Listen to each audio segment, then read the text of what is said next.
to present GIS and Geoscience, a shift towards the blue economy.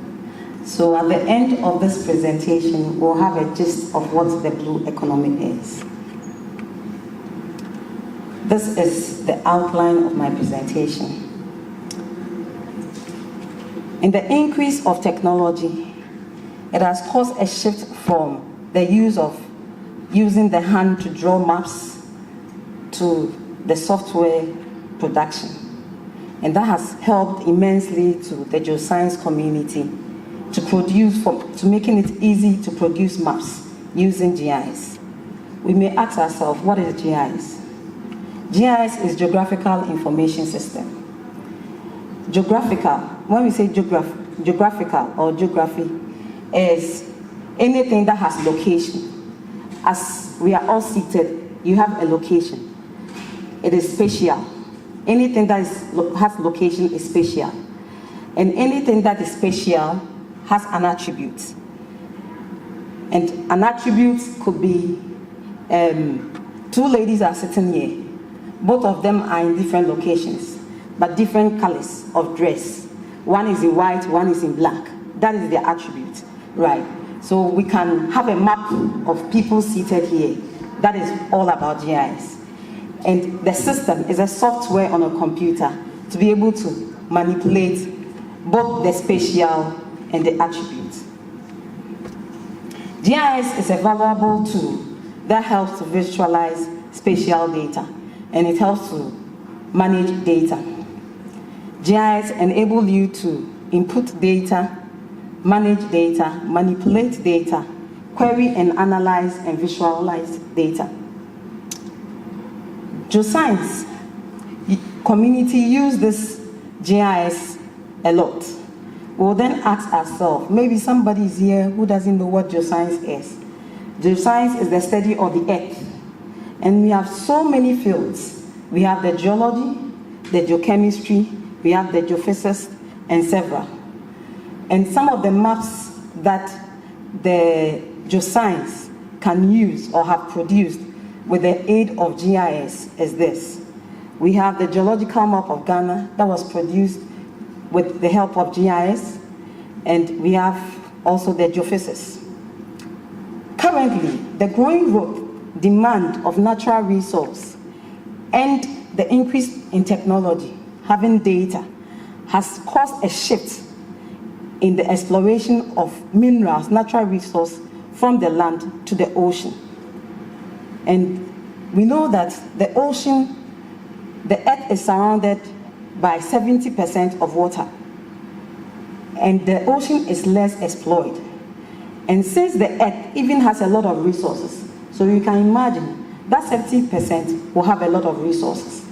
So now we want a lot, there's a shift, wanting to know what is in there in the ocean, under the ocean. And there are a lot of things. The ocean shapes our climate, give food, medicine, raw materials, and energy. The ocean is a great resource for living and non-living resources. And some of the living resources are aquatic plants and animals. And these, for example, fish.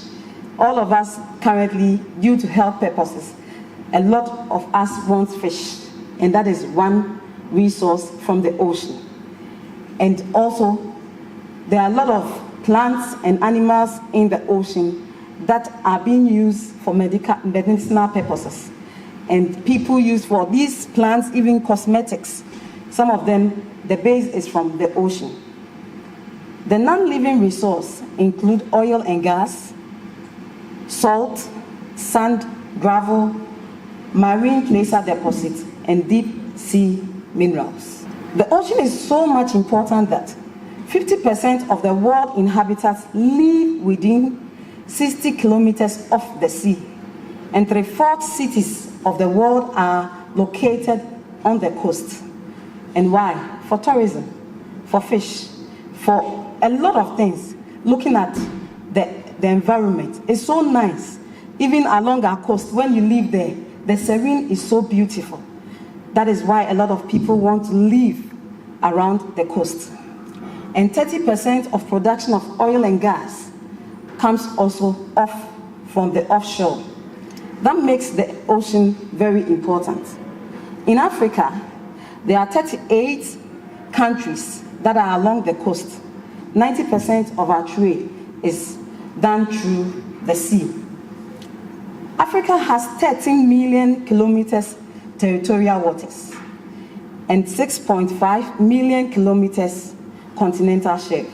When you add up, it means that we have Africa on the land, under the sea.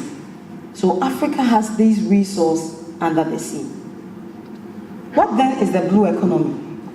The blue economy is the sustainable use of the ocean resource for economic growth, improved livelihood, job creation, and keeping the ocean healthy. The blue economy looks at mining, the oil and gas, the energy, fishery and aquaculture, the climate change. So that is all about the blue economy. In Africa, according to the Africa Blue Economy Handbook, the Africa Blue Economy Handbook looks at the blue economy as any aquatic and marine space, including the ocean, the sea, coastland, coast, the lakes, rivers, underground water. And this is represented in the map. And this is with the help of GIS. So you can see what I'm talking about on the map. So it makes it easier to talk about it. And I've already talked about the sectors, that's the tourism, the transportation, shipbuilding, energy, bioprospecting, underwater mining. The pillars of the blue economy are economic sustainability, that's creating jobs, social sustainability, in the inclusion of women, the youth and disabled, environmental sustainability to help promote and to conserve the ocean. So this shows the maritime zone. You might hear of the territorial seas. What are the territorial seas? Along the coast, there's a baseline. So 12 nautical miles off the baseline is the territorial sea. And 24 nautical miles off the baseline is the contiguous zone, the extended continental zone, and the rest. The ocean has valuable minerals. And these minerals, people want to explore, mine them. So, with the country or the state has the right to give license to areas like all from the territorial to the extended continental shelf. And beyond that, that is high sea or deep sea. That is, the authority is given by the International Maritime Authority. We have the resource from the ocean starts right along the coast, the subsea, the placer minerals, and the deep oceans. So we want to look at all the minerals there. We have the salt, the sand, gravel, oil and gas. We have the placer deposits. The placer deposits currently is in Africa, is Namibia and South Africa that are doing marine placer deposits. And the source of this marine placer deposit in South Africa and Namibia is from a diamond that the source is from the Orange River in Namibia, and that has transported the minerals into offshore along the coast. So from that, I think Ghana, all seas or all rivers ends up into the sea. So all our rivers where they are doing galamsey, definitely these minerals have been transported into the shore of Ghana, and which I think Ghana needs to take opportunity of that. We'll find minerals there. Since Namibia and South Africa are mining diamonds there, we too can mine gold from there. When we come to the minerals in the deep sea, we have the polymetallic nodules and the sulfides. And all this helps to, these minerals are rich in copper, zinc, sulfide, and there are gold and silver in there that currently people are exploring. With the use of GIS, it helps us to be able to map the geomorphology features in the ocean and also to map the geology of the ocean. GIS helps to track goods from one country to another. GIS provides data through the use of satellites, provide data to be able to know where you can site a windmill, where the waves are strong, hydro energy, where these are resources for a country.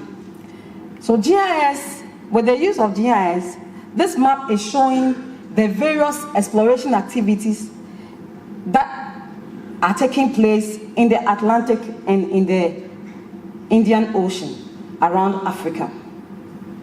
And some of the samples that have been taken, some of the minerals that have been taken.